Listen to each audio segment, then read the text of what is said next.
Hello everyone, I am Priyanshi. Welcome to my YouTube channel. आज की हमारी वीडियो का टॉपिक है टीचिंग इन मैथमेटिक्स। जब हम मैथमेटिक्स को पढ़ाते हैं तो हम उसके अंदर अलग अलग टीचिंग स्ट्रेटजीज एंड मेथड्स का यूज हम करते हैं। तो इस वीडियो के अंदर मैं आपको उन 5 स्ट्रेटजीज के बारे में बताऊंगी। 5 कौन कौन सी के बारे में? Drill work, second homework, third oral work, fourth written work and fifth group work. इन 5 के बारे में मैं आपको पढ़ाऊंगी।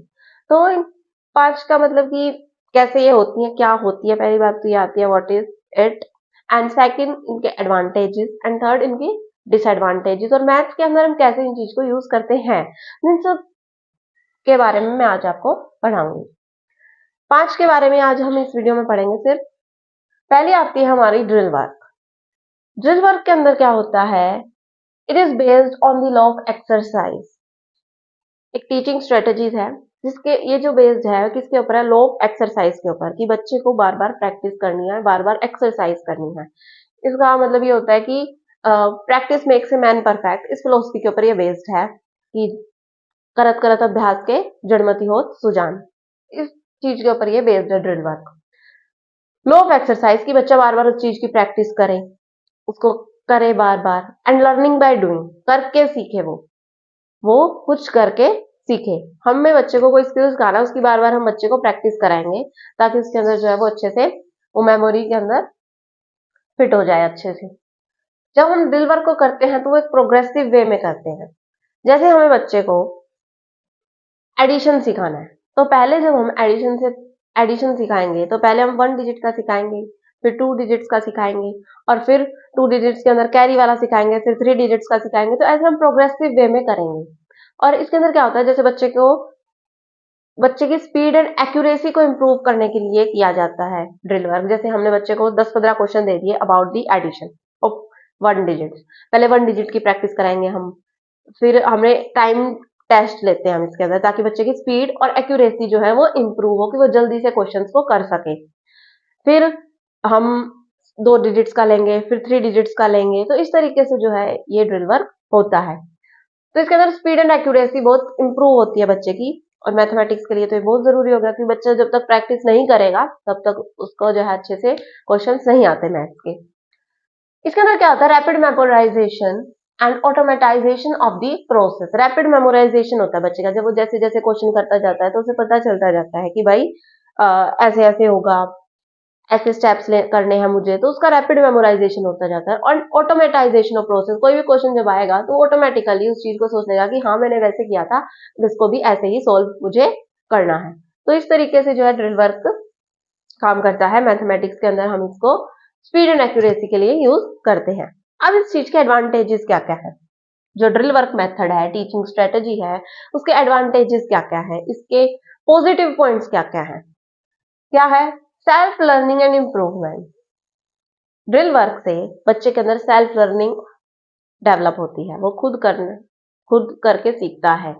जो क्वेश्चन खुद करेगा तो उसके अंदर मतलब वो सेल्फ लर्निंग डेवलप होगी और इम्प्रूवमेंट भी होगा उसका। जैसे बार बार किसी क्वेश्चन को आप बार बार करते जाओगे किसी स्किल के लिए। जैसे हमें बच्चे को एडिशन ही सिखाना है तो हम उसको बार बार करवाते जाएंगे तो उसकी सेल्फ लर्निंग भी होगी और इम्प्रूवमेंट भी होगी। पहले जो चीज नहीं कर पा रहा था वो अब कर पाएगा, इतनी प्रैक्टिस करने के बाद ऐसे जो है क्वेश्चन फिर वो सोल्व कर पाएगा। And this method is good for the beginners. जो स्टार्टिंग है, जो बच्चे स्टार्ट करते हैं मैथ्स को, तो उनके लिए जो है वो अच्छा होता है ड्रिल वर्क। जो स्टार्टिंग के अंदर बच्चे करते हैं, जैसे जो छोटे बच्चे होते हैं प्राइमरी लेवल तक हम बच्चे को ड्रिल वर्क कराते हैं। बड़े लेवल में भी ये कारगर है कि भाई प्रैक्टिस से तो बच्चा इंप्रूव होगा ही। तो इसलिए good for the beginners, beginners के लिए बहुत अच्छा है ये। नेक्स्ट इसकी एडवांटेज है कि दैट जो लर्नड मेमोरी है, जो चीज हमने सीखी है, लर्न जो कंसेप्ट है वो हमारी मेमोरी के अंदर लॉन्ग टाइम पीरियड तक रहता है। जो चीज हमने सीखी है, क्योंकि हमने बार बार प्रैक्टिस किया उस चीज की, बार बार हमने उसकी प्रैक्टिस की, उसका अभ्यास किया है, तो हमारी मेमोरी के अंदर वो लॉन्ग टाइम पीरियड तक रहती है। वो चीज, वो कंसेप्ट हमारे मेमोरी के अंदर बहुत टाइम पीरियड तक रहता है। अब मैं आपसे पूछूं कि आपको एडिशन करना आता है? आपको भी आता है, क्योंकि आपने भी बहुत सारे भाई ड्रिल्स लगाए होंगे, अब टेबल्स भी याद किए होंगे, बार बार उसको रिवाइज किया होगा। तो वो एक तरीके का ड्रिल ही था। और इससे क्या होता है? नेक्स्ट इसका एडवांटेज है, इससे जो है स्पीड एंड एक्यूरेसी इंप्रूव होती है, बच्चे की स्पीड इंप्रूव होती है। क्योंकि मैंने बताया अभी आपको कि टाइम टेस्ट लेते हैं हम इसके अंदर, जो भी चीज कराते हैं हम टाइम लगा के करते हैं कि भाई इतने टाइम पीरियड के अंदर आपको इतने क्वेश्चन सोल्व करने हैं। तो बच्चा कोशिश करेगा कि अगली बार मैं और अच्छे जल्दी से मतलब और जल्दी करूं। तो इस तरीके से स्पीड इंप्रूव होती है और एक्यूरेसी, कि फटाफट भी करूं, ये नहीं कि फटाफट के चक्कर में गलत कर दूं। तो उससे एक्यूरेसी में इंप्रूव होगी कि जो आंसर्स हम ले रहे हैं वो करेक्ट हो। मेमोरी मेमोरी इंक्रीज होती है इससे, भाई चीजों को करेगा, वो बार बार स्टेप्स करेगा। ऑटोमेटाइजेशन ऑफ प्रोसेस हमने पढ़ा था अभी की भी, रैपिड मेमोराइजेशन होती है इसके अंदर। तो मेमोरी भी जो है वो इंप्रूव होती है, और ये जो चीजें हैं वो हमारी लॉन्ग टर्म मेमोरी के अंदर जाती रहती है। अब ये तो हो गए इसके advantages. Now what are the disadvantages of the drill work? Not for all topics, हम ड्रिल वर्क को हर एक टॉपिक के लिए यूज नहीं कर सकते। सेकेंड इसका डिसएडवांटेज है डिस्टर्बेंस टू अदर्स। कई बारी जो है इस मेथड से दूसरों को भी परेशानी होती है। ड्रिल वर्क सिर्फ लिखने का नहीं है, कई बारी हम इसके अंदर कोई ओरल वर्क में भी कर सकते हैं कि भाई जल्दी से आपको कोई आंसर देना है, इस तरीके से भी कर सकते हैं। तो कई बार डिस्टर्बेंस हो जाता है अदर्स के लिए भी, जैसे या फिर टाइम टेस्ट भी कर रहे हैं हम, बच्चों का रिटन टेस्ट भी कर रहे हैं, तो कई बार डिस्टर्बेंस हो जाता है, जैसे कोई बच्चा जल्दी कर ले, कोई लेट करे, तो इस तरीके से डिस्टर्बेंस हो जाता है। अब ये जो मेथड है इसका अलग, जो अगला डिसएडवांटेज है वो ये है कि टीचर की इफेक्टिवनेस के ऊपर ये ज्यादा बेस्ड है। टीचर कितने इफेक्टिवली कौन सा स्किल सिखा रहा है, वो कितने क्वेश्चन दे पा रहा है, किस तरीके से दे पा रहा है, कैसे वो करा रहा है, तो इस चीज के ऊपर वो बेस्ड है ये मेथड, कि टीचर की इफेक्टिवनेस, टीचर कितना इफेक्टिव वे में उस चीज को बच्चे से करवा पा रहा है। तो इस चीज के ऊपर ये ज्यादा बेस्ड होता है। कई बार टीचर इतने स्किल्ड नहीं होते हैं, जिसकी वजह से ये इतना अच्छा काम नहीं करता है ये मेथड। तो ये था ड्रिल वर्क, जिसके अंदर हम बार बार प्रैक्टिस करते हैं। नेक्स्ट हमारा मेथड आता है, टीचिंग स्ट्रेटेजी आती है, वो आती है होमवर्क। अब करिकुलम बहुत ज्यादा वास्ट है हमारा, बहुत बड़ा है, बहुत सारे क्वेश्चन होते हैं, और मैथ के अंदर तो और भी ज्यादा होते हैं कि भाई अब एक टॉपिक है उसके ऊपर बहुत सारे क्वेश्चन बन सकते हैं। तो अब करिकुलम इतना वास्ट है, तो अब स्कूल स्कूल में तो होगा नहीं। अब ये तो है नहीं कि हम सिर्फ सुबह से लेकर शाम तक, मतलब जब भी बच्चा स्कूल में है हम उसको सिर्फ मैथ सिखाएंगे, तो एक पीरियड होगा मैथ का, अब जो बच गया वो आपको होमवर्क मिलेगा। तो ये होमवर्क इस चीज के ऊपर बेस्ड है कि भाई करिकुलम बहुत बड़ा है, तो जो है आपका जो काम है वो हम आप घर से करके लेके आएंगे।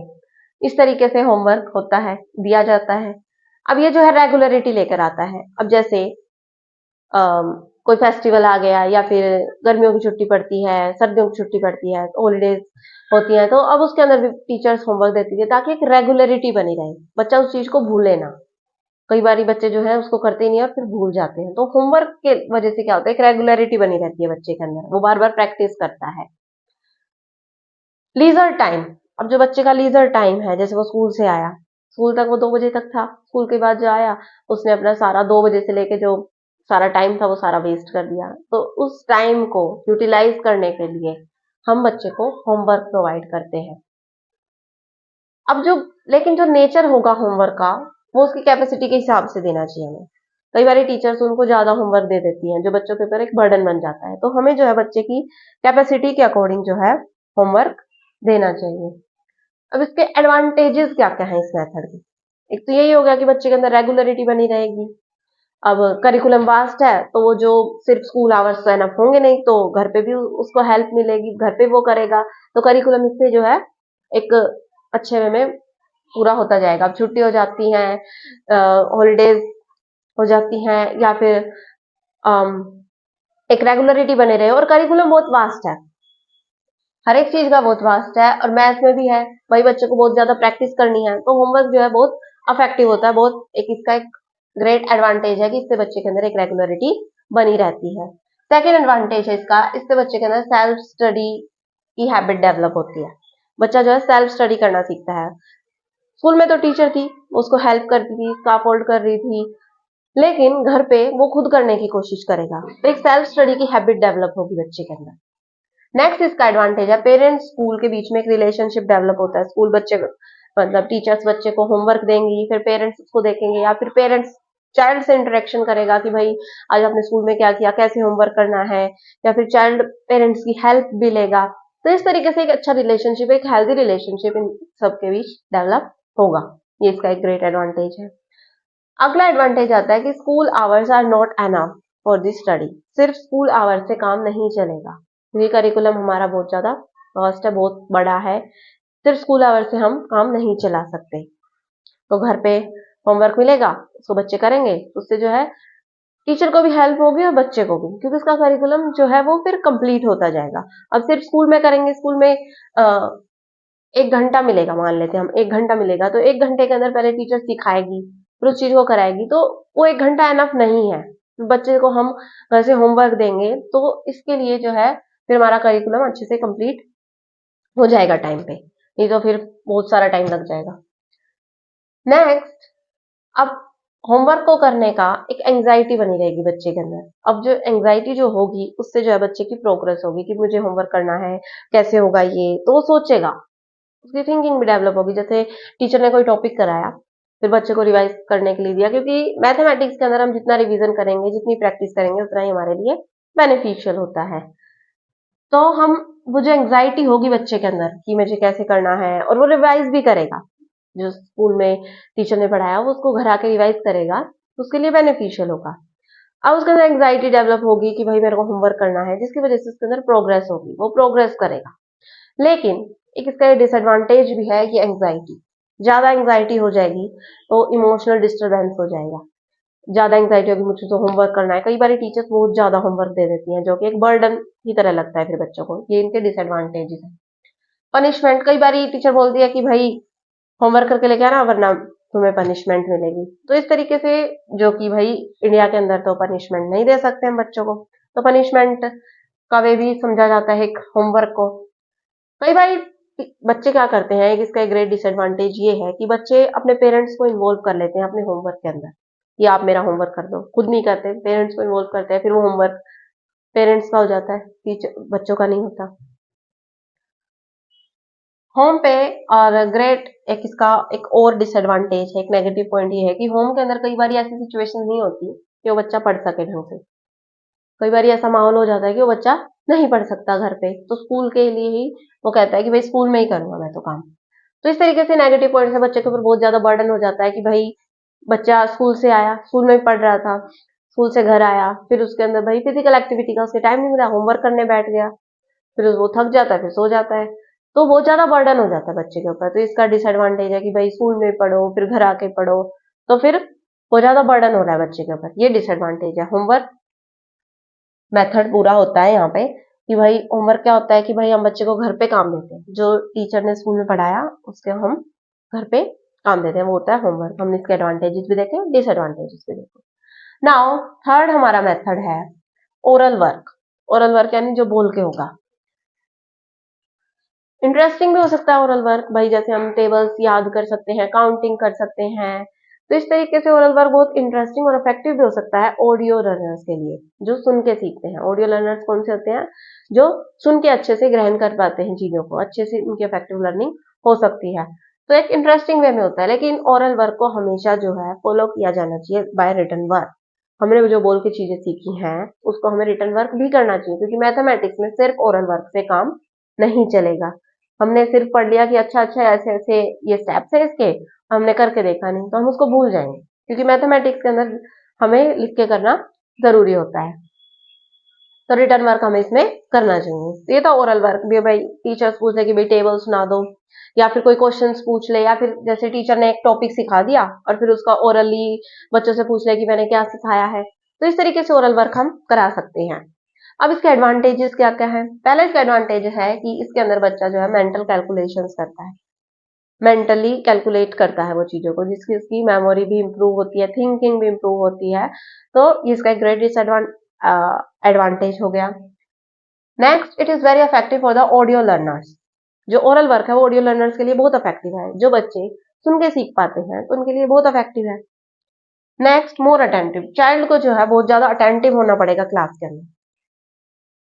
अब टीचर पूछ रही है और वो लिख नहीं रही कहीं, तो बच्चे को जो है उसकी लिसनिंग स्किल्स भी इंप्रूव होंगी, उसको बहुत ज्यादा अटेंटिव होना पड़ेगा, क्लास के अंदर अटेंशन देना पड़ेगा। अगर उसका ध्यान भटका तो फिर वो अम, नहीं सीख पाएगा कोई चीज, या टीचर ने जैसे कोई क्वेश्चन पूछा उसने नहीं सुना, तो उसका अटेंशन नहीं है, तो उसको टीचर, इससे जो है चाइल्ड जो है अलर्ट होता है, उसका अटेंशन इंप्रूव होता है।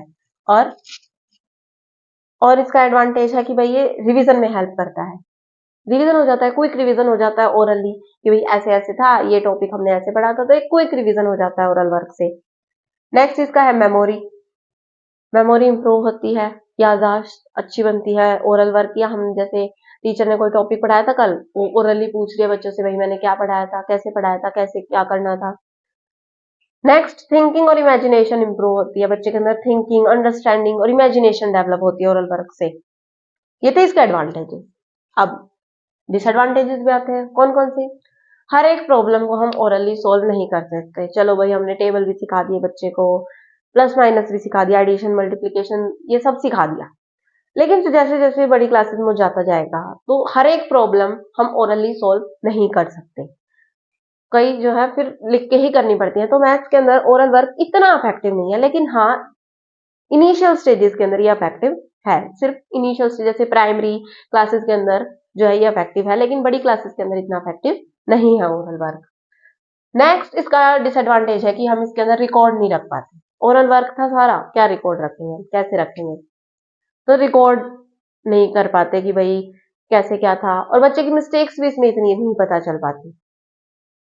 Next, not long time period तक उसके दिमाग के अंदर, बच्चे की मेमोरी के अंदर इतना ज्यादा नहीं रह पाती। कई बार ओरल वर्क जैसे टीचर ने कुछ बता दिया, बच्चे का टेंशन नहीं था, वो भूल गया, तो इस वजह से जो है, लेकिन अगर उसने लिखा होगा तो उसको ज्यादा टाइम पीरियड तक याद रहेगा। अगर जैसे उसने भाई मैडम की कोई बात याद करनी है, उसने पेज पलट के देखे कि भाई अच्छा ये सिखाया था, लेकिन उसने सिर्फ ओरल बोला मैम ने, तो उसको याद नहीं रहेगा। अब सारे बच्चे ऑडियो लर्नर्स थोड़ी ना होते हैं, लेकिन जो ऑडियो लर्नर्स हैं उनके लिए बहुत इफेक्टिव है।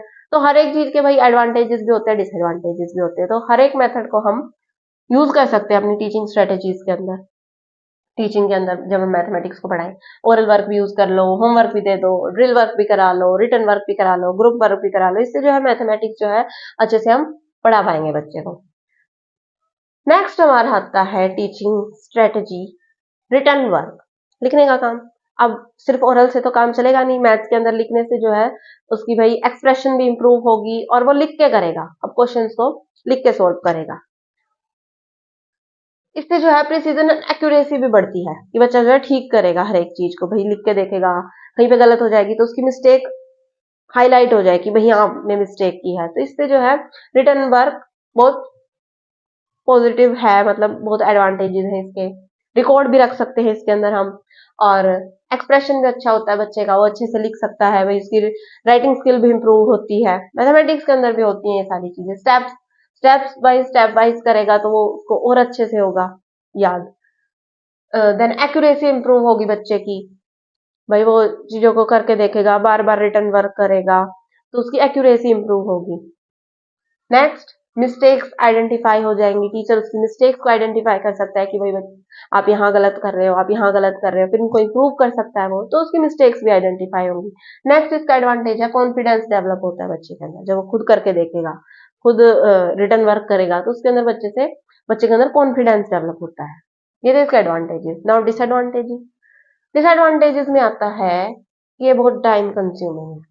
अब रिटर्न वर्क करेंगे तो टाइम तो कंज्यूम होगा, लिखने में टाइम तो लगता ही है, तो ये बहुत टाइम कंज्यूमिंग है, लेबोरियस है, मतलब कि बहुत लेबर लगता है इसके अंदर, लिखते वक्त हाथों में दर्द हो रहा है, ये बात कह रहे हैं। नेक्स्ट, फिजिकली हैंडीकेप्ड बच्चों के लिए हम इसको यूज नहीं कर सकते रिटर्न वर्क को। जो बच्चा लिख नहीं पाएगा, जो फिजिकली हैंडीकेप्ड है, तो उसके लिए हम ये जो मेथड है हमारा रिटर्न वर्क, वो यूजफुल नहीं है। नेक्स्ट, बिगनर्स के लिए भी स्टार्टिंग के अंदर हम इस चीज को यूज नहीं कर सकते, एकदम से बच्चे को वैसे हम सिखाते हैं ना लिखना, तो एकदम से यूज नहीं कर सकते, तो हम ओरल वर्क का ज्यादा यूज करते हैं उसके चीज के अंदर। ये थे इसके डिसएडवांटेजेस। अब हमारा लास्ट जो मेथड है इस वीडियो का वो है ग्रुप वर्क। ग्रुप वर्क, जब बच्चे 3-4 का ग्रुप बना दिया मैडम ने, या मतलब टीचर ने 3-4 का ग्रुप बना दिया, उसमें पढ़ाई हो रही है, ऐसे हम, तो मैथमेटिक्स के अंदर भी ग्रुप वर्क अफेक्टिव हो सकता है, लेकिन हमें इसके अंदर ग्रुप कैसा रखना है, होमोजीनियस रखें तो अच्छा रहेगा। होमोजीनियस ग्रुप क्या होता है? होमोजीनियस ग्रुप में ये आप मुझे बताएंगे, आप कमेंट करके बताएंगे कि होमोजीनियस ग्रुप क्या होता है। होमोजीनियस ग्रुप क्या होता है आपको बताना। आज दो तरीके के ग्रुप होते हैं, होमोजीनियस एंड हेट्रोजीनियस। तो ग्रुप वर्क के अंदर हम कैसे ग्रुप रखेंगे, होमोजीनियस। नेक्स्ट, ये जो बेनिफिशियल है for the oral work and the drill work, oral work कराना चाहिए बच्चे। ओरल वर्क और ड्रिल वर्क के अंदर ये जो है हम जो टीचर्स हैं वो ग्रुप पर कराती है। जैसे ड्रिल वर्क करा रही है 3-4 बच्चों का ग्रुप ले लिया, या ओरल करा रही है तो 3-4 बच्चों का ग्रुप ले लिया। जैसे कोई क्वेश्चन पूछ रही है कि आप बताओ, आप बताओ, आप बताओ, या एक दूसरे से पूछ के जैसे क्विजेज होते हैं, तो इस तरीके से जो है ग्रुप वर्क को यूज कर सकते हैं हम। इस इसकी फिलोसफी ये है कि 2 हेड्स बेटर देन 1, कि 2 सिर जो है एक से बेहतर है, क्योंकि आइडियाज एक दूसरे को बताएंगे, वो आइडियाज देंगे, अपने व्यू पॉइंट देंगे, तो इससे जो है ये बहुत इफेक्टिव होता है ग्रुप वर्क के।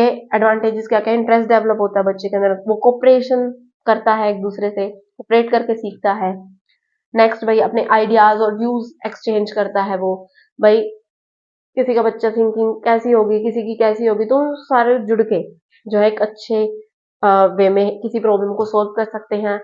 टीचर इसको प्रोजेक्ट्स में भी दे सकते हैं कि भाई प्रोजेक्ट असाइनमेंट्स दे दिए कि आपको ऐसे ग्रुप के अंदर बना दिया बच्चों का, और आपको ये प्रोजेक्ट करना है, आपको ये असाइनमेंट करना है। तो इस तरीके से जो है ग्रुप वर्क इफेक्टिव हो सकता है। फिर बच्चे कोऑपरेशन भी डेवलप होगा उसके अंदर, और सबके अलग अलग व्यू पॉइंट्स होंगे, अलग अलग आइडियाज देंगे बच्चे, तो ये जो है बहुत इफेक्टिव है।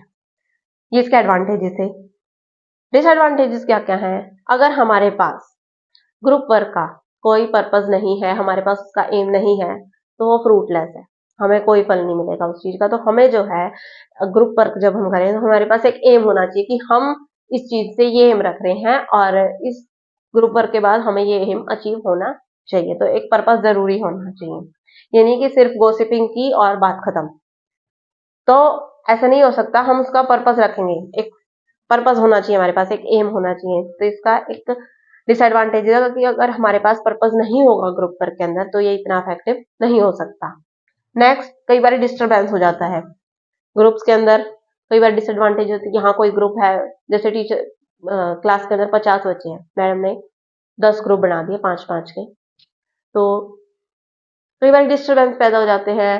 भाई वो बातें कर रहे हैं, तो इस तरीके से बहुत ज्यादा डिस्टरबेंस क्लास के अंदर हो जाता है। तो इसके डिसएडवांटेजेस थे। तो ये 5 मेथड्स हमने पढ़े। ड्रिल वर्क, ड्रिल वर्क जिसके अंदर प्रैक्टिस के ऊपर बेस्ड है ये। देन होमवर्क, कि भाई करिकुलम बहुत ज्यादा बड़ा है और होमवर्क हम फिर घर से करने के लिए जो है बच्चे को प्रैक्टिस क्वेश्चंस देते हैं। थर्ड आता है ओरल वर्क, बोल के ओरली हम किसी चीज को समझाएं या बच्चे से पूछे, क्विक रिवीजन के लिए बहुत बेनिफिशियल है, और इनिशियल स्टेजेस के अंदर। रिटर्न वर्क जो हम लिख के सीखेंगे, इससे जो है एक्यूरेसी इंप्रूव होगी बच्चे की, और ये जो है इनिशियल स्टेजेस में हम इसको यूज नहीं कर सकते, मतलब कि इतना इफेक्टिव नहीं है। करते तो हम हैं लेकिन इतना इफेक्टिव नहीं है। लास्ट आता है ग्रुप वर्क, ग्रुप वर्क जिसके अंदर हम बच्चों का ग्रुप बना के जो है हम बच्चों को पढ़ाते हैं या टीचिंग देते हैं। तो ये 5 मैंने आपको पढ़ाए हैं अभी, और होमोजीनियस आपको बताना है कमेंट्स के अंदर। तो thank you for watching my video and don't forget to subscribe to my channel.